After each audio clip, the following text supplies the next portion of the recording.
राहुल एक छोटे से गांव में रहता था। उसे किताबें पढ़ने का शौक था और वो हमेशा नई नई चीजें सीखने के लिए उत्सुक रहता था। एक दिन उसे एक पुरानी किताब मिली जिसमें एक रहस्यमयी नक्शा था।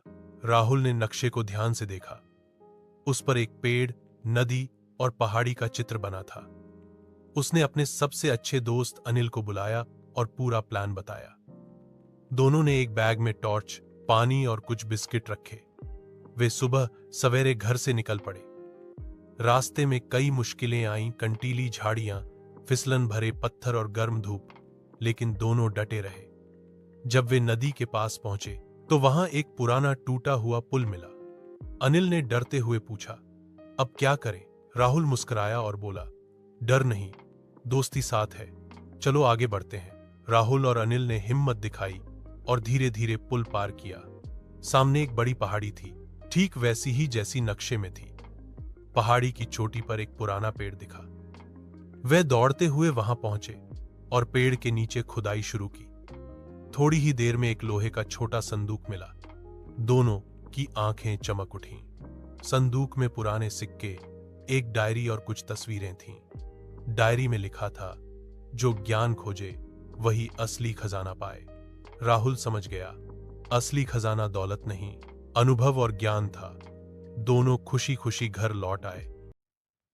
घर लौटते समय राहुल और अनिल रास्ते भर डायरी के पन्ने पढ़ते रहे। उसमें न सिर्फ खजाने की कहानी थी, बल्कि एक बुजुर्ग विद्वान की जिंदगी के अनुभव भी थे। उन अनुभवों ने दोनों को गहराई से प्रभावित किया। गांव पहुंचते ही उन्होंने सबको बुलाया और वह संदूक सबके सामने खोला। पहले लोग हैरान हुए, फिर जब राहुल ने डायरी की बातें सुनाई तो सबका मन बदल गया। गांव के बुजुर्ग बोले, तुम दोनों ने असली दिवाली की रोशनी जलाई है। अब वह संदूक गांव के पुस्तकालय में रखा गया ताकि सब बच्चे उससे प्रेरणा ले सके। राहुल और अनिल की कहानी पूरे गांव में फैल गई। स्कूल के शिक्षक ने कहा, तुम दोनों ने साबित कर दिया कि सच्ची दौलत ज्ञान है। गांव के लोग अब अपने बच्चों को पढ़ाई के लिए प्रोत्साहित करने लगे। राहुल ने सोचा, अगर एक पुरानी किताब हमारी जिंदगी बदल सकती है तो हर बच्चे को किताबें मिलनी चाहिए। उसने गांव में एक छोटी लाइब्रेरी शुरू की। अनिल ने उसमें बच्चों को पढ़ाने की जिम्मेदारी ली। अब हर शाम बच्चे वहां इकट्ठा होते, कहानियां पढ़ते और अपने सपनों के बारे में बात करते। एक छोटी खोज ने पूरे गांव का भविष्य बदल दिया। लाइब्रेरी की शुरुआत ने गांव में नई चेतना जगा दी थी। हर उम्र के लोग अब वहां आने लगे, कोई किताब पढ़ने, कोई सुनाने और कुछ बस सीखने की उम्मीद में। राहुल ने बाहर शहर से पुरानी किताबें मंगवानी शुरू की। अनिल ने बच्चों के लिए चित्रों वाली कहानियां बनाई। धीरे धीरे गांव का माहौल बदल गया। पहले जहां बच्चे खाली समय में घूमते रहते थे, अब वे ज्ञान की दुनिया में खोए रहते।